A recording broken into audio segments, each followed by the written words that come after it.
Hello guys, welcome to Sports Bet Daily. It is hump day, it's Wednesday today, and we are going to be talking a few sports. Cricket World Cup finally here after 2015. They're 4 years in the wait. England are hosts, and Ed Hawkins is back with us here at Cricket Betting to give us some early tips, take a look at what's going on, and also don't forget daily coverage from Ed Hawkins over at Oddsmarket to keep you up to date with your cricket bets. Now, obviously, Australia won in 2015 and they were hosts. England are hosts this time. Do you think they can prevail and win? Is it looking likely, Ed? Well, they're the number one ranked team in the world. They've been the number one ranked team in the world for some time. Home advantage is useful to them because they know the pitches very well, and the pitches really suit them because they're really good batting wickets, and that's England's strength. They're the best batting team that there has ever been in this format, and that's not hyperbole. That's fact. That's statistical fact. No team has batted the way that England have done in ODI history. So from that point of view, they're really well set up to do well. But always a but. As with everything, it's all about price. And we're scooching around price at about 2 to 1 for England to win a tournament. And cricket, football, American football, talk about any other sport you want to talk about. If you've got a favourite to win a major tournament and they're as short as 2 to 1, that team has to be the best all-round team in the tournament. I think we can all agree on that. Are England the best all-round team in the tournament? Can they do every single facet of the game better than anybody else, or the sum of their parts is that better than everybody else? I just can't say yes to that question. They can bat better than anyone else, but they can't bowl better than anybody else. In the last 2 years, their economy rate is the worst of any other team in the world, and they're going off 2 to 1 favourites to win a World Cup. England may well go on to win the World Cup. They may well chase in every match, and they may look unstoppable. But at the price, they're just a bad price.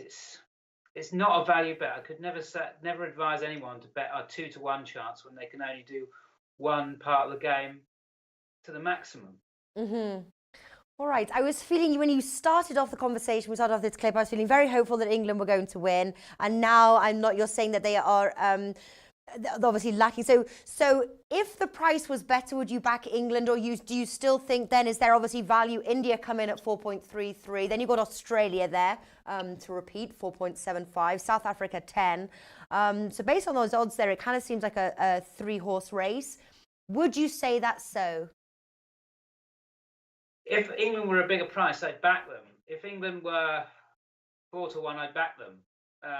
Maybe even if they were 3 to 1, I'd be really close to backing them. But I'm not backing them at 2 to 1 to win the World Cup when they can only do one thing exceptionally well, and they are poor at bowling. Really, really great World Cup winners have been able to do all 3 facets of the game exceptionally well, and they've not gone off as short as this. So. It is typically, but it is tricky to find where the value is. You mentioned India there at 4.3. You know, it's not a price that we're knocking the door down to get. But you know, if you're going to choose between the two, then we'd have to go with India because they can bat almost as well as England, and they can bowl vastly better than them. Their strike rate and their economy rate ranking is better than England. So India are a far better all-round team than England. In the 2017 Champions Trophy, which is this World Cup warm-up tournament, which is hosted 2 years before as sort of a dry run, a practice run for all the teams to get used to the conditions and for the host nation to get used to hosting a major tournament.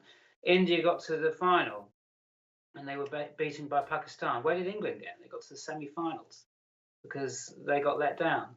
So I'm much more positive about the Indian price and what India can and can't do instead of what England can do, that one thing.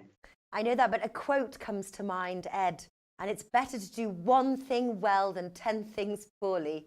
And so maybe you said like it almost seems like it's just the price. But would you, forget about price or anything? Do you think England will win it? If we're not talking about price, yeah. But so then maybe it's just better to stay off the outrights. Yeah, I mean, price is everything to me. Price is our guide. It's it helps us make our decision one way or the other. It's something which few people can cozy up to. It's our great comfort rug as bettors. It helps us to make that final decision. If we're not talking about betting, if we're just talking about a cricket show, I'd probably say, yeah, England will win the World Cup. But I'm just not betting at those odds. Yeah. Particularly because, they're 2-1 now. A year ago, 4-1. 18 months, maybe bigger. The value on England has long gone. They're not worth backing now. You've got to try and find some value elsewhere. And I know what your next question is going to be. Where's the value elsewhere? Well, no, that wasn't actually my next question. That wasn't my next question. My next question was, if they do batting so well, England to be nationality of top batsman. England, 3.25. Yeah, okay. Well, I mean, I think Johnny Bairstow is going to score a lot of runs in this tournament, and Jason Roy could very well push him very close indeed. As usual, I've gone into the numbers in this into quite some in-depth numbers, and although Roy has a lower average runs per innings than Bairstow, the thing is with Roy, what is essentially quite a short tournament. We've got 9 games guaranteed in the group stages, and then a semi-final and then a final. Because it's quite contracted and it's quite short, it's a kind of like mini series really. Roy could easily get 200 in a game. He could easily get 200 here in one of these games on a really flat deck against some of the weaker opposition in the group stage. Sri Lanka, for example, maybe an Afghanistan if England were to bat first. Maybe he could really get hold of Bangladesh. West Indies bowling could well be weak. Somebody like Roy could blitz 200, and then he won't actually have to do that much for the rest of the tournament to be that top run scorer. But Bairstow could also get 200. And I've gone on about Bairstow, I think, in the past about that he's a good bet to be the overall top run scorer. I think 10-1's available in places, and I know he's about second or third favourite. So yeah, you're right to mention that price about 3.25 about top nationality run scorer. So the English will do well, but it'll be Roy or Bairstow. It has to be an opening batsman for your top run scorer bet for this tournament, folks. Please, I beg you, do not put your money on anybody who bets outside the top 2. It's a total waste of time. Opening batsmen dominate this market. They always win. Interesting. And so where would you put your money on right now? Obviously, you're liking India, but just for the price, although you kind of think that England will win this. So I'm probably going to stay away from the India based on our conversation here. So where should I put my money with bets that you feel confident on? Bets I think I feel confident on. We could look at it, we could flip it around. We could talk about how bad Sri Lanka are. I've seen 13-5 that Sri Lanka finished bottom. I think Sri Lanka are awful. I think they'll struggle to get a couple of wins in this tournament. I think that is the best bet of the entire tournament. Sri Lanka finished bottom. What was the price of that one there? They're about 13-5 with Betfair, I believe, and you might get bigger elsewhere. I mean, 4-1 was knocking around a while back, and I know we worry about value going, but I don't think people have worked out how bad Sri Lanka are. This is just a hot. Well, hopefully team. They will now after this video. Yeah, they've left their best players at home. A lot of them they haven't even brought them, and Sri Lanka are as big as price as they are because people haven't cottoned on to how good Afghanistan could be, and certainly not how competitive Pakistan are going to be. They are a ferocious team. They won't give an inch. They've got some tremendous players, man for man, position for position. They can take on Sri Lanka. If it's a question of Sri Lanka needing to beat Afghanistan to avoid the wooden spoon, I'll be backing Afghanistan all day long. Bangladesh are another team down there in the lower reaches, but again, I don't think Sri Lanka will come close to some of the quality that they've got. Sri Lanka have left Dinesh Chandimal, who's their most experienced and best batsman at home. They've left 2 of their top run scorers at home. They've left 2 of their top wicket takers at home. I don't know what Sri Lanka are doing. I think they just maybe they wanted to give some people a holiday, but they've just picked a weird squad. So that is my tip for the tournament. Sri Lanka to finish bottom. Looks like I'm going to go 2 units on that play there. Sri Lanka to be bottom, 13-5 there. Now, what was happening? Because when we did, so if you guys head over to Oddsmarket, they've got a cricket page, and we did some team previews, and then one of them obviously was England, and they left Jofra Archer out, but then obviously they made the decision to bring him on. What was that all about? Well, he was never really left out. He was just in. Oh, okay. It was just a bit of nonsense, really, that they had to name their squad, and I have basically respect for the people who had worked so hard for the last 4 years. They didn't just drop him automatically into the World Cup squad. They said, "Prove yourself in these games against Pakistan," and then he barely played against Pakistan, and then they picked him anyway. And look, this proves my point about England. They're absolutely terrified about their bowling, so they've fast-tracked Jofra Archer into the World Cup squad. They've had a little bit of tweak about the qualification rules because he's West Indian born. So they fast-tracked him in because they're absolutely terrified of the state of their bowling, and they know they've got major issues with their bowling. He's barely played ODI cricket. He's got tremendous pace. He's a brilliant athlete. We've seen him do amazing things in the IPL, but he's completely unproven in one-day international cricket. Betting is about data and stats. We have no data or stats about what Jofra Archer is going to do. We can only guess from what we've seen him with our own eyes when we've watched him on TV or when we've watched him live, bowl really fast, look very athletic, look very strong. He could be amazing. He may well be amazing, but a lot of people are hanging their hat on a World Cup bet on England because they've got Jofra Archer. Well, I've got no data to back that up. That's just a guess. Okay. Now, in your article here, I've just pulled it up. England versus South Africa, match 1 here, Thursday, 30th of May, which is tomorrow. Run us through this match and what you like. Guess what? I don't like England. Because they're quite short favourites, aren't they? I think if memory serves correct. They're about like 1.5. But your tip in South Africa batting second, what does that mean? That they'll lose the win the coin toss? Well, if South Africa basically betting on a coin toss. We're basically relying on South Africa to show some sense and some brains. Look, that's not a given, but if South Africa to win the toss at the Oval, they will choose to chase if they've got any sense, because they know England are vulnerable at defending targets because of this issue with their bowling. The whole world really should know how to get England beat. It is certainly not to win the toss and bat first. If you're taking on England, for the love of God, do not bat first. You will not win the game. Their chasing record is approaching a 90% win rate. England will chase anything in this tournament. And there's a great tip for those people who like to play in running whilst we're talking about it. Although I'm very, very down about England over a long tournament of 9, 10, 11 games, individual inning matches in running, if they're chasing and they're going after 330, 350, 400, back them to do it.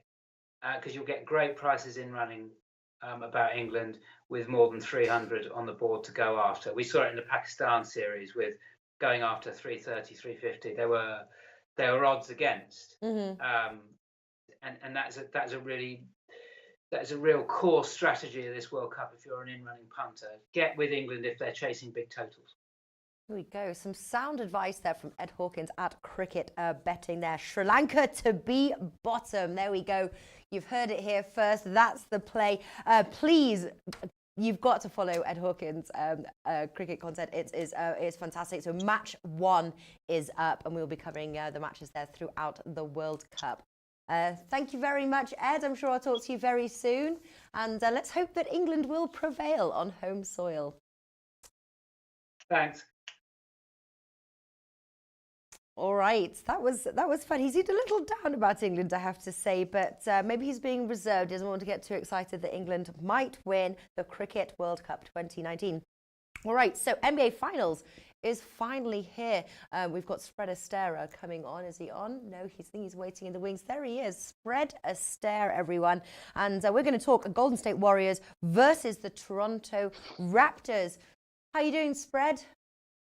I'm doing great. How are you doing today, Natalie? Not too bad at all. It's an interesting day of sports that we're covering, and obviously, I've just finished talking about Cricket World Cup. Now it's the NBA Finals, and what's interesting is obviously Toronto is making its first appearance in franchise history, but they are quite big underdogs already at the start of the series. Is this based on their lack of experience in the finals? No, I think it's based on the fact that the Warriors are a dynasty. I mean, they've been in the finals 5 straight years. They would have, 4 straight titles if it wasn't for the Draymond Green suspension in Game 5 in 2016. That was, the series they lost. And then with Kevin Durant coming on board, they've been winning in the finals fairly easily the past 2 years. They've actually had more problems getting out of the Western Conference than winning when they've been matched up against the East. So I don't think this is disrespect at all to the Toronto Raptors. I just think this is a market reflection of how successful the Warriors have been. And, a lot of casual bettors have made a lot of money, myself included, betting on the Warriors over the years. So I'm sure the market is also anticipating that the money will come in on the Warriors, and they need to be ready to check their liability there. Right, absolutely. And they're right now championship winner. They're 1.4 Golden State Warriors. Were you able to get them earlier at a better price when this market first opened up? Did you? Because obviously, I'm guessing at the beginning of the tournament that a lot of people would have been putting their money on Golden State Warriors. Right. The only time that you really had a chance to get them if you waited until the playoffs was right after Game 5 when Kevin Durant was injured. Their price moved right around to the even level. But then after Game 6, when they came out and looked like the old Warriors, with the motion offense and Steph Curry exploding and then Draymond Green, Steph Curry pick and roll looking to be almost unstoppable, the price went right back. So I was able to get them. I got them preseason. I got them the day DeMarcus Cousins signed.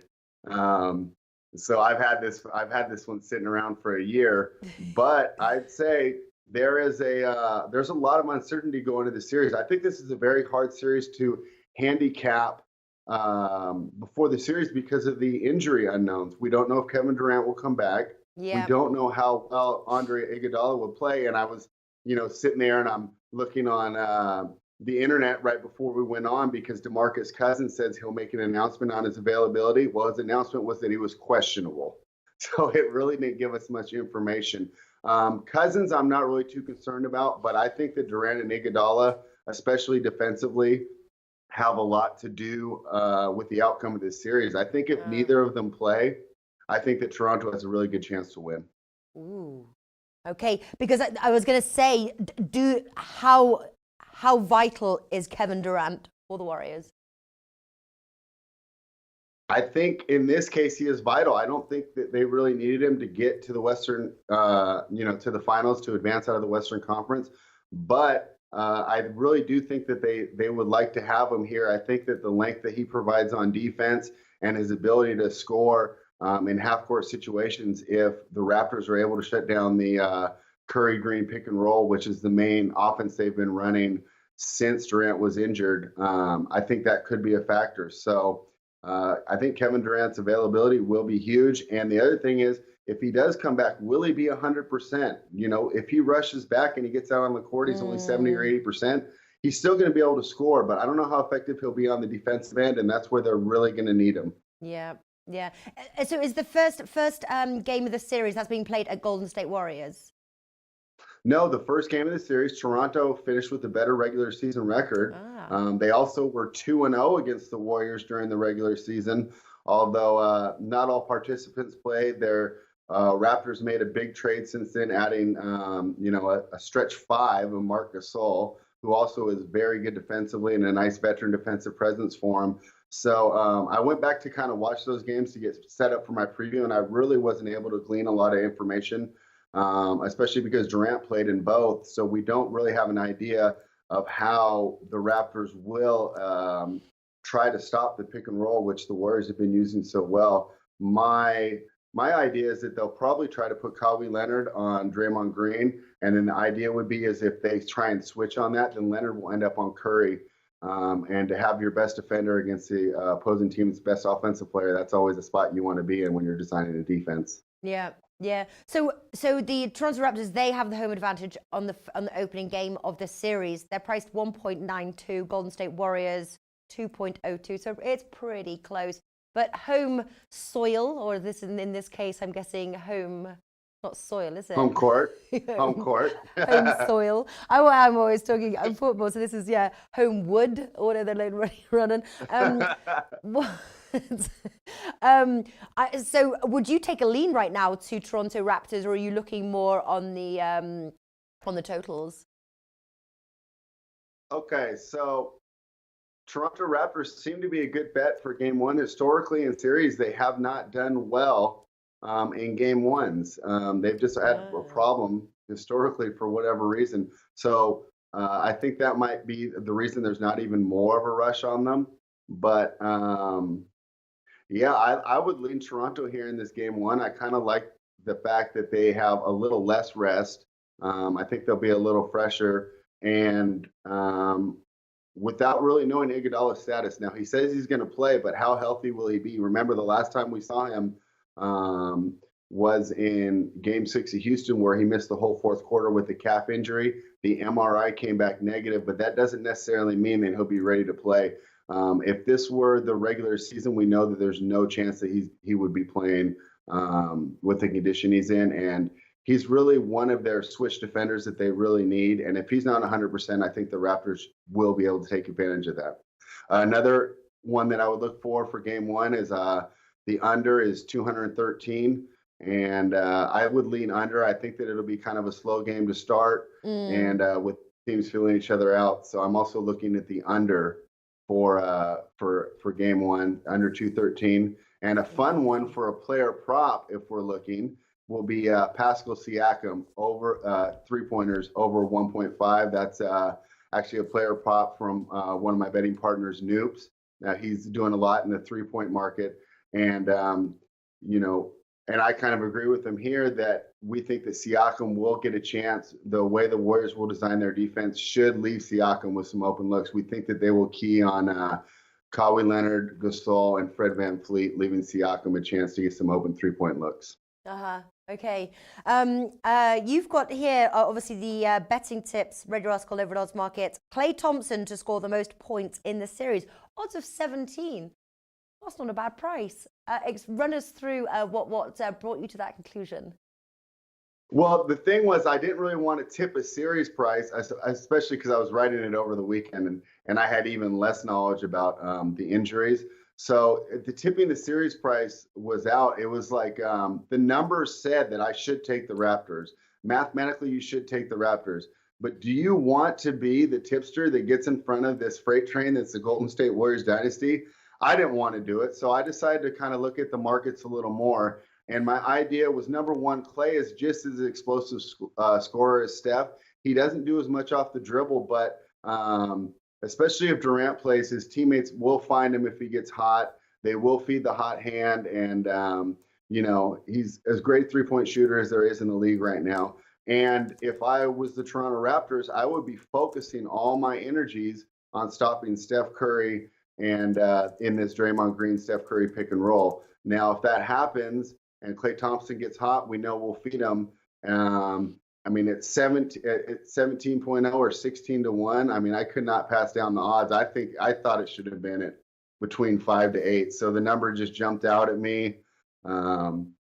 Like a great sugary snack that you love to enjoy to eat. And so that was the one that I went for. And, so that'll be a lot of fun because low risk, high reward, have some fun with the finals. And then, like I said, as it plays out, you might be able to find some more angles with individual games as we're more aware of the Warriors' health and the injury situations. Yeah.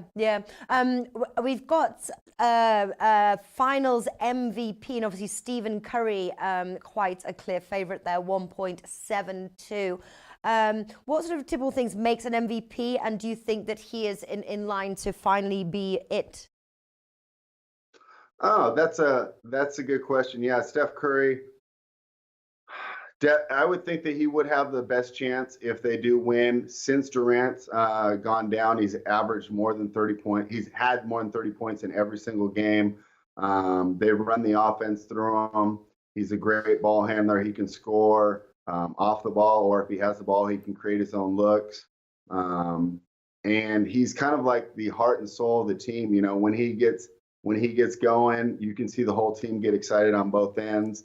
There has been a lot made about the fact that he's never won a finals MVP because the year that he probably should have won it was 2015, and they gave it to Andre Iguodala, that we mentioned earlier, being so important defensively for his defense on LeBron James was the reason Iguodala got it in 2015. Then after Durant showed up, he got it the last 2 years that they've won, deservedly so, because he was just a killer in the half-court sets and give them the big buckets when they need it. But now with Durant, we know he's not going to play until at least game 3, and there's a possibility he doesn't play all series. I see no reason that if you think the Warriors are going to win, Steph Curry to be an MVP, that's a better price. And what'd you say it was 1.4 for them to win? Yeah, 1.72 for Steph Curry, but I think it was 1.4 for the Warriors to win the series. So if you think the Warriors are going to win, the Steph Curry to win MVP might be a better bet because it's hard to imagine a lot of scenarios where the Warriors win the title and Curry does not get the MVP. Yeah. So forget about price, forget about everything. Who do you think is going to win the series at this moment? Do you think Warriors is just too hard of a one to pass up to I think the Warriors are going to win. I think that they're too good. I think that they play well. I think they're underrated defensively, and I just think they have the dynasty going on. And I don't want to get in the way of that train. Now, like I said, the numbers don't really reflect a lot of value for you to try and take that price. But if you're just picking it for bragging rights, I think the Warriors are the way to go. Yeah. All right. Sometimes, though, if you saw with Real Madrid with Champions League, sometimes when someone new to it, they've got that little bit more spur, don't they? But all right, I'm going to take your word for it. Golden State Warriors there to win the series. Best of luck there, spreaders. I'm sure I'll get you back on the show for the before the series is over for a quick catch up. But best of luck with your plays there, and enjoy the opening game there. Golden State Warriors versus Toronto Raptors. Thanks for having me on today, Natalie. I had a great time. Me too. Take care. All right, interesting stuff. Actually, I think World Cup is coming on now. We're talking French Open. It is the one of the major Grand Slams of the tennis year. We've got World Cup, and back on is Snice at Snice Masters. Hello, boys. World Cupper, you're back. What is up? People were worried that you had been kidnapped or something. They were like, I think like the FBI had finally caught up with you or something. You were just like, I gotta go. You're alive and well. Yeah, it was. Apologies. Snice did an amazing job in my absence. I really thought his preview was excellent. I liked all his looks. But yeah, it was touch and go there. I completely messed up my time for my boat, and I saw it on the dock. They were like, "We are about to leave without you," and I better get going. So I had to hightail. So apologies, but I've gotten to watch a ton of the French Open. I'm back on dry land. I decided not to stay in French Polynesia forever. Back in California now, and enjoying the tennis. This has been an interesting start. It has interesting, but not too many. I was talking with Snice yesterday. Not too many upsets. I believe we had one today, but not too many. Everything seems to be going according to plan. So from a better stance, it's money in the pocket really when you don't get those major upsets. Yeah, the only major thing that has really shifted the win percentages on either the men's or women's draw is the withdrawal of Kiki Bertens today. Yes, Man, she was second favorite. A surprise. Yeah, that was a surprise, man. I had some Kiki Bertens at a really nice price that got a lot shorter after she won Madrid, and after she looked like she had a very a very favorable draw.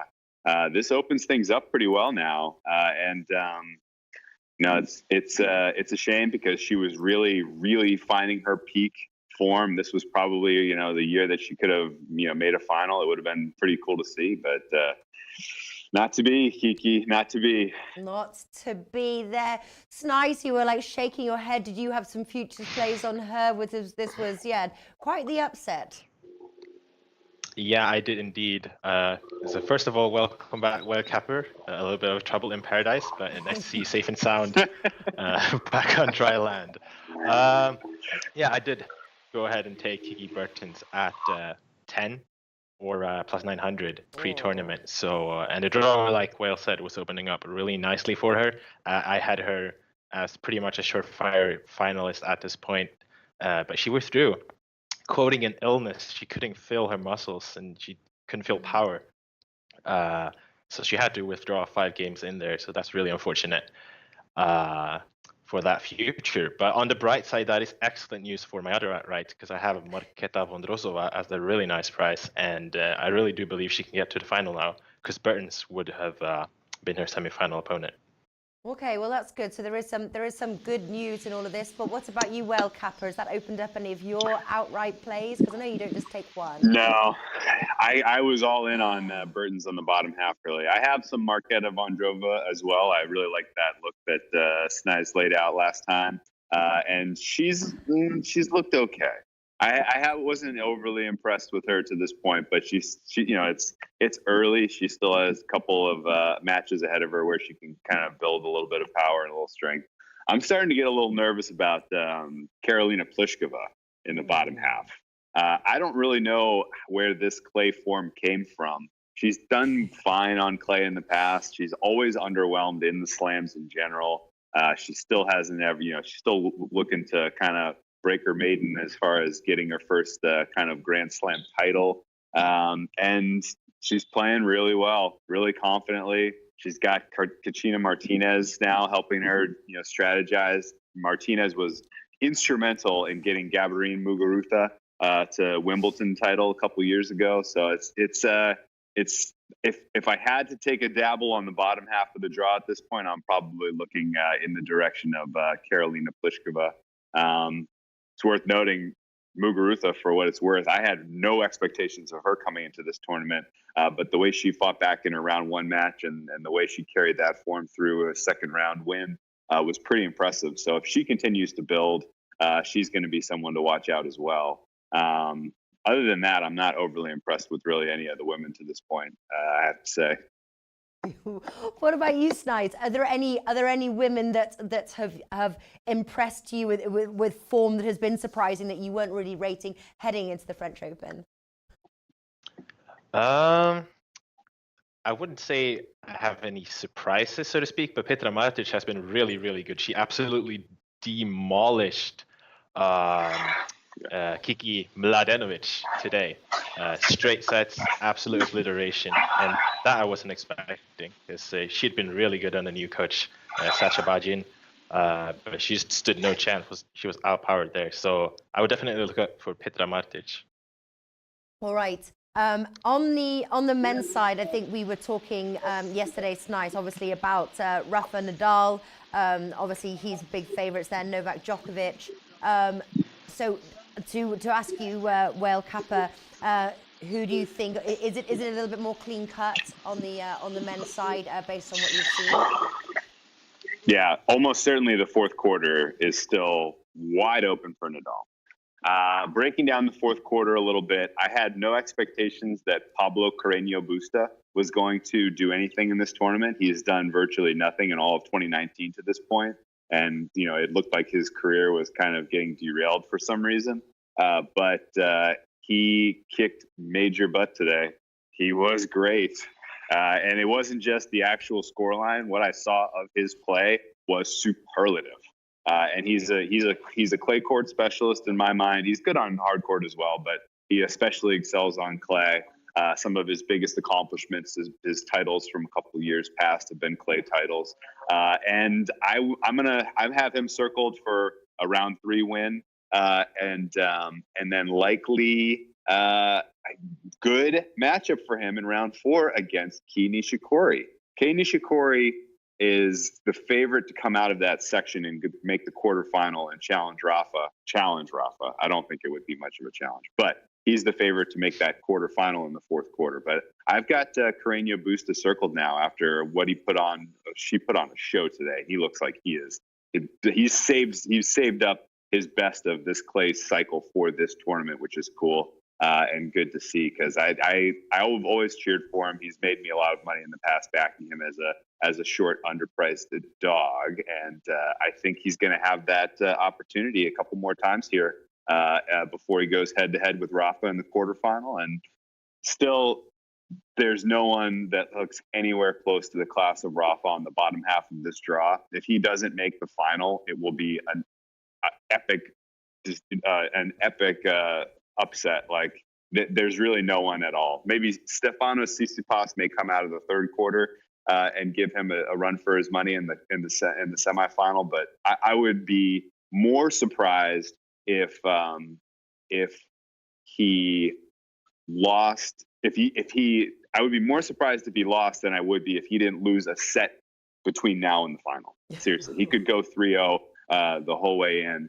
Until we get to a head-to-head with Djokovic or team in the final at this point, based on the way he's playing so far. Yeah. What about yourself there, Snice? Have you got like a similar sort of breakdown of the quarter betting there? And do you agree with Whale Kappa on Rafa Nadal's performance? Yeah, I would definitely agree with Whale Kappa's assessment there of the quarter situation. Kei Nishikori is kind of a squishy player. He just has this tendency to keep getting pushed into deciding sets, to keep struggling in matches that he really should just roll through. That was the case again today. He faced Jo-Wilfried Tsonga, and he was, ahead plenty of times, but he just kept falling behind and getting himself into trouble. And even though the scoreline says 3-1, that wasn't as straightforward as it looked. He'll now face young, talented Laszlo Djere, and the 23-year-old is finding some good form here. He's been very good on clay on the South American swing this year, and I think that's a potential 5-setter right there. So, as Whale said, it's not a guarantee that Nishikori even makes it to the next round. And Carreño Busta looks very strong, and he can definitely be the one who will get the honor of losing to Nadal in the quarterfinals. The honor of losing. Because as he said, it's literally the apocalypse. It's almost here if Rafa loses at this point before the final, because he's just in a class of his own right now. Yeah, no, I agree with that. Looking at some rounds, let's move to some more like round 2 bets here. Couple on the outrights that I'm looking at. Osaka, you can get a 1.73 against Victoria Azarenka. I actually read as well, Alex has done a round 2 parlay article, and it includes that. And then there's another price. Which one was it? I was quite surprised on. I can't. Garbine Muguruza against Alina Svitolina, 1.91. What are you looking at, Snice, on the women's round 2 matches here? So round 2 right now, I've placed 2 bets, gave them out on Twitter yesterday. I've gone ahead and played Arina Sabalenka to win versus Amanda Anisimova. I don't really understand why the price has drifted as it has. Sabalenka opened at, I think, minus 133, that's 175. And sure, clay isn't her best surface, but she played well in reaching the semifinal in Strasbourg the week before here. And she'll surely want revenge on Anisimova, who crushed her in the Australian Open earlier this year. And clay is the Americans' worst surface by far. And in my opinion, she doesn't move well enough or hit consistently enough on the baseline yet to be a major threat on clay. But she surely will be in the future. But right now, she isn't there. She hasn't beaten any elite players on clay in her career yet. She even skipped clay entirely last year. And yeah, I don't see her winning this one. Right. And Great then points. for my other bet, I've gone ahead and done a parlay. I've placed Maria Sakkari and Carolina Garcia, both to win. Ooh. That's available at 190 and minus 111. Because Maria Sakkari, she's basically as scorching hot as the Greek sun right now. Rabat title in her pocket, got to the Rome semifinal, and yeah, looking really strong. Katerina Siniakova has struggled this year, but improved by reaching the semifinal in Nürnberg. But right now, Sakkari is just a freight train, and I can't see her having any trouble here. And Carolina Garcia, former world number 4, reached the Strasbourg final, also a good tournament there. And she's historically done pretty well here at home in the Roland Garros, reached the round of 16 last year, quarterfinal year before. And the young Russian Anna Blinkova hasn't made it past qualifying here before this year, and I don't see her having any trouble there as well. So those are the 2 looks I have right now. But other bets of interest would be, as you said, Natalie, Osaka to take down Azarenka, who struggled immensely on serve versus Ostapenko. That was a break fest. It was actually a miracle that she was able to win, given how badly she served there. It's just Ostapenko was just worse. Yeah, that's what I'm looking at right now. Nice. And I like that little sneaky parlay bet as well thrown in. Have you got any parlay betting for round 2 World Cup? I do. I love Osaka as a parlay leg. I don't like her on the handicap. You can't trust her to, get out there and dominate from first serve to final ball. But as far as her class and her ability to dig down and find another gear when she wants it, when she needs it, she can do it. We saw it. We saw it in her round 1 match, which was much more eventful than I expected at all heading into it. I mean, her opponent was not a pushover, but I did not expect her to get bageled in the first set. That was wild. So I like Osaka quite a bit as a money line parlay leg at a very favorable price. And people looked at the result of the first one, they're like, oh, she doesn't have it this tournament.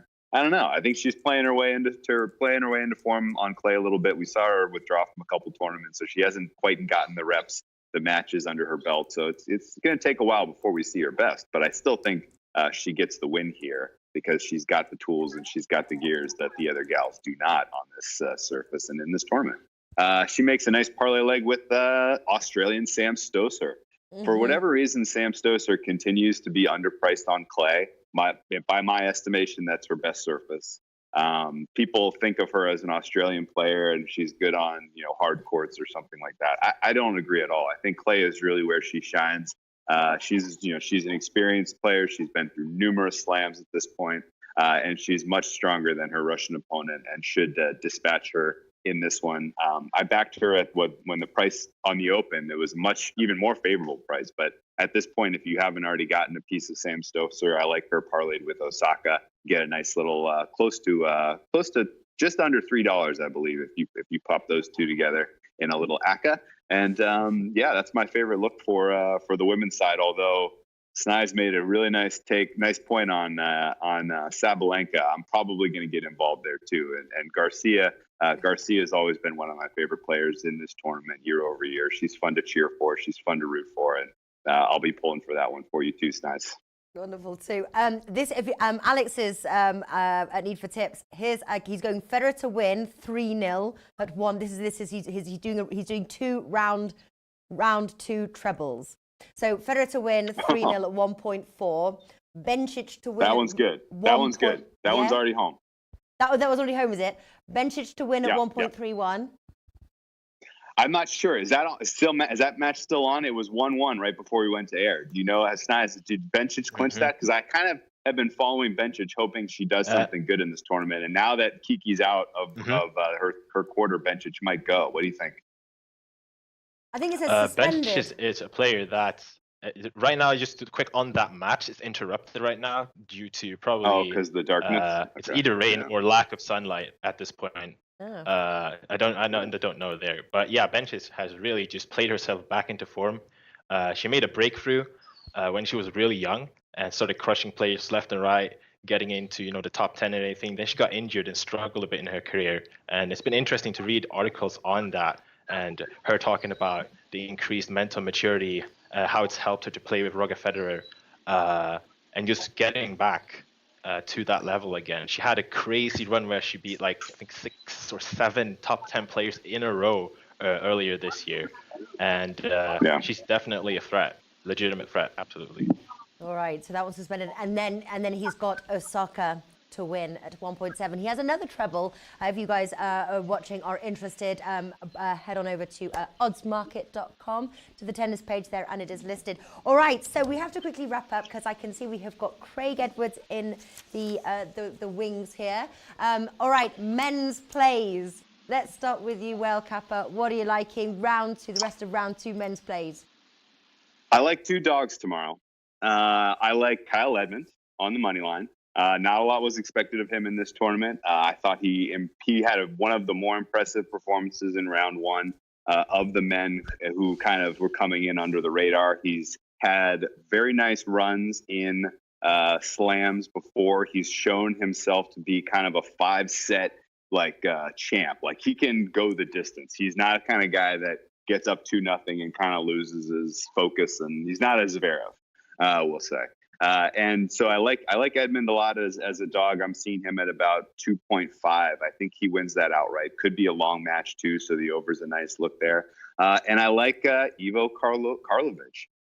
He's got the tools to defend his serve, no freaking problem. He is going to force you to beat him in a tiebreak. And if you're going to make it a match of, if you're going to make it a coin flip match and you're going to give me a dog price on him against an opponent who has not shown an ability to especially handle the big serve well, I'll take that every time. So I'm looking for Karlovic to come away a winner tomorrow, and I like Edmund as well as a dog. So those are the 2 kind of stinky dogs that I think have legs tomorrow in the second round. Sneaky dogs. What about you, Snice? Have you got any sneaky dogs you're looking at? I do have a sneaky dog, and we talked about his opponent a bit, Alexander Zverev, a man who was primed to be the next big name, the next big name who was going to win the slams, who's going to dominate tennis, but it hasn't panned out that way. He's never really been successful in slams, and it just comes with his mental lapses. He just cannot be keened in for a full best of 5 set match. It just ends up being 5-set matches most of the time. Struggled immensely versus John Millman, and he was an unforced error machine. He was mostly cruising despite being up 2-0 and making a bunch of unforced errors, but then just went away. It got to 2-2.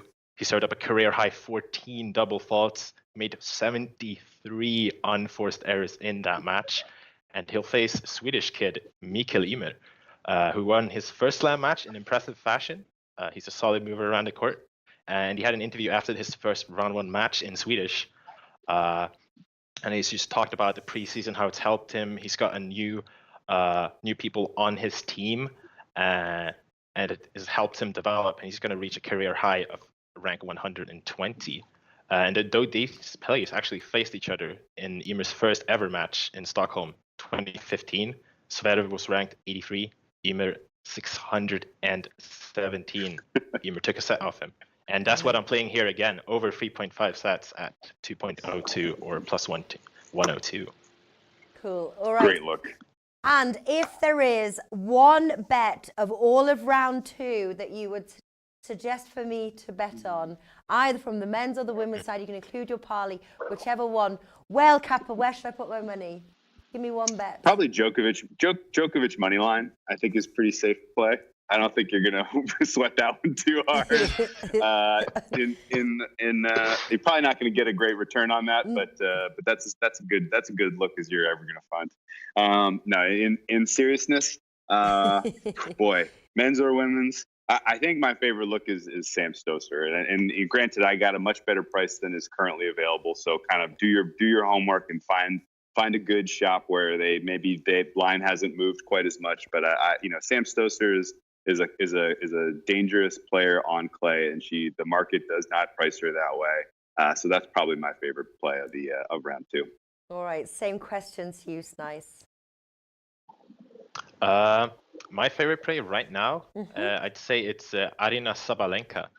I really like look. her in this matchup versus Anisimova. And until the American has shown me that she can beat elite tier players on her worst surface, I will be betting against her. And just really quickly, I am going to have to go head to head with Whale Capper here on his barking dog on Ivo Karlovic. Oh, really? Okay. I think that, I think that Dr. Ivo will run into some trouble here when he's facing a player who can actually move well around the court. I don't really think Lopez has the legs at his age right now. And Thompson is basically same type of player as Millman is. He can become a wall. He's going to get most balls back into play. He's not going to make many unforced errors. And if he can just block back enough balls into play versus that monstrous serve of Karlovic, he's going to be a force, because Karlovic, apart from his serve, doesn't really have anything else, especially not on clay. He's declined, which is understandable as he's 40 years old right now. But I don't really think that he's gonna win this one. And I've stuck Verdasco in a parlay with him there, because I think he rolls here. All right, well, I think you guys are back on Friday, so we'll see. We're also going to hold you to these bets here that you've recommended that I personally take. I tell you what, you guys like the sneaky dogs. Craig Edwards likes the big dog. I tell you, you've not seen these prices makes your eyes water, I tell you. But and he's good at hitting them as well. So I must say goodbye to you wonderful folk. Thank you very much for coming on and talking more about the French Open. I'll see you on Friday. Thank you for having us. Yeah, absolute pleasure. That's at Snice Master and at Well_Kappa. Thank you so much, boys. All right, the man that needs no introduction here. I've been talking about him, Craig Edwards. Edwards Tips _ here. Hello, Craig. How you doing? Evening, Natalie. All good.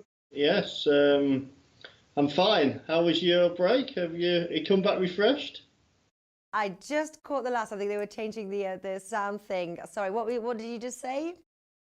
I said, have you come back refreshed from your break to find a few winners?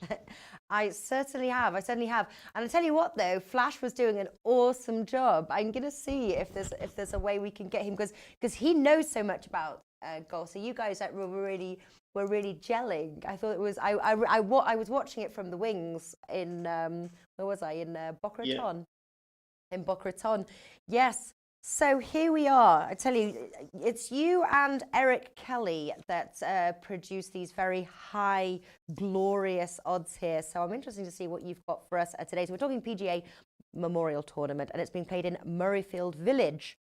So what sort of course is Murrayfield Village, and who does it suit? It suits long, straight drivers. So you've got to hit it long off the tee. You've got narrow fairways, and you've got quite bold bunkering. And the secret is just to hit it long off the tee and keep it in the fairway, and then you can have plenty of success. I mean, Tiger Woods has had plenty of success over the years. So yeah, so like long and accurate is what you need. Definitely, it's quite simple. That is the real crux of it. Players that are a little bit short off the tee will struggle this week. All right, so let me bring up some of these odds. Rory is priced 9. Now, you probably won't like that because the odds are just way too short. Am I right? That just, go do the I never support I won't waste Rory. my time on odds of that. We have this every week, don't we, Natalie? And I'm sure he'll win at some point soon, but he's got no particular... He hasn't got an outstanding record at Muirfield Village, and... yeah, I look past Rory this week as a favourite quite easily. You go down then to, I mean, Tiger Woods has entered. He's not always been able to play in recent years.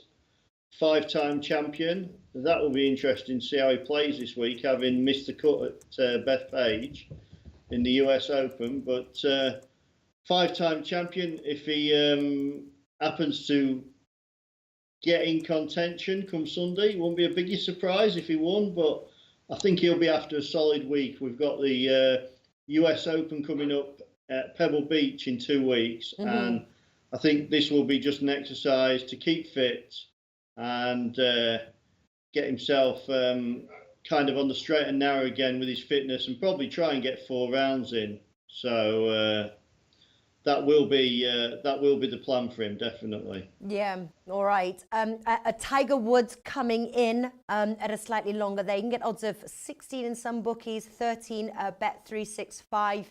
Is he a look at? Because he's doing quite well in recent form. He is, yeah. Tiger Woods is, I mean, I wouldn't put anyone off backing him this week, but maybe him running, maybe let him start the tournament and see if he gets any kind of reaction to the other week. He'll be quite cautious with his fitness, definitely, and that will be the crux of the matter for Tiger Woods. Will be how fit he is, and I'm going to look past Tiger Woods this week, even though he's a 5-time champion, and I think he likes to win. It's Jack Nicklaus's tournament, so he's always taken great pride in entering and winning here, and I do think he'll just be using it as a warm up for now. Yeah. All right. Now, you do have. I'm looking at your recommended bets here. I'm just wondering if there's a typo. You've got Peter Yulin to make top 20 at odds of 5.5. Is that it? Is that it? That's no. There's more than there's more than Peter Yulin at 5.5. We've got 3 other bets. We've got Matt Kuchar that's got a similar record to Tiger Woods. Here, he's only won it once, but he has been in the top 15 8 times in the last 10 years. So he is the main horse for course, and I would imagine he will be the man to beat if he gets in contention on the Sunday. He's a little bit short in price at 20-1, but I don't think you can keep him out of the each way places. So he's a nice shape for an each way bet, definitely. Yeah. Then you've got after that you got Patrick Cantlay that showed up well at the Masters. He's a guy that's constantly in the places at the moment, and I think the last 3 finishes have been in the top 9 at the Masters, the US Open. He comes here, he was 3rd last year. Patrick Cantlay must have a solid chance like Matt Kuchar. They are the ones from the top of the market. I think I only put up Matt Kuchar. I then put up Jim Furyk because he opened the week at 110-1. I think he's down to 80-1 now at best. He has a great record here. He's playing well at 49. He's playing as well as ever. Last week, his performance got him back in the world's top 50 and an automatic spot in the British Open. He's obviously still motivated, and he's a previous champion here, twice a runner-up. So at 100-1, he's a really sporting each way bet. Yeah. Every chance he'll be in the places again, Natalie. And what sort of money do you put on something like that? Like a unit, $10, something like that, or pounds in where you are? Like, you know, if they win, that's quite a return for your money. So you don't need to put so much on, or. I don't tell you how much I put on because the wife might be watching, but 100-1, you only need £1 each way for a bit of fun, and so you get plenty of fun. I mean, he will be in contention, I hope, and I wouldn't encourage having a massive bet because obviously you've got Tiger Woods at the top of the market and Rory and people, but if he gets placed, you'll still get 20-1 on your place part of the bet. So another guy I like, similar to Jim Furyk, but he really likes it here, is Kyle Stanley, and he always plays well on ball striking courses where there's an emphasis on hitting it long and straight. 3 times in the top 6 in his last 4 run-ins here. Got to think about him in the places as well as Jim Furyk. So I think Kyle Stanley opened 90-1. I think there's only about 66 around now, but it's still a good each way bet for people if they want to have £1 each way. One guy I like who was a European Tour regular was Peter Uline, the chap you just mentioned. I've had a good bet on him for top 20 because I can't see him not finishing the top 20. Yeah. He played well here last year. And going back to when he was at university in the States, some of his best results were on the Jack Nicklaus designed courses. And last week was probably his most promising start of the season at the Charles Schwab Challenge in Texas. So I quite like Peter Uihlein. Top 20, I think there were some bookmakers betting without the 5 favourites. And at one point, it was 100 to 1. So that was a good each-way bet without the 5 favourites. And he's also quite an interesting each-way bet as first-round leader for people. Mm-hmm. I really am struck on Peter Uihlein playing well this week. I'm not sure he'll win it, but there's plenty of other markets you can make some profit in. You don't have to be betting in just the win market. The top 20 market at about 5.5 looks a really solid bet to me for Peter Uihlein for people. All right, so just to recap here, what are your favourite bets here for the PGA Memorial Tournament? Favourite bets, Matt Kuchar each way, Jim Furyk each way, Kyle Stanley each way, and Peter Uihlein in the top 20 finish. Those would be my favourite 4 bets. Wonderful stuff. That is Craig Edwards there. There's Edwards Tips _ is your Twitter handle. Is that right? There we go. Give That's it, Natalie. Yeah. Yep. All right then. Wonderful stuff. Thank you very much, Craig. I'll speak to you soon. Thank you to everybody watching. Take care, and we will be back on Friday. See you soon, Natalie. Thank you. Bye.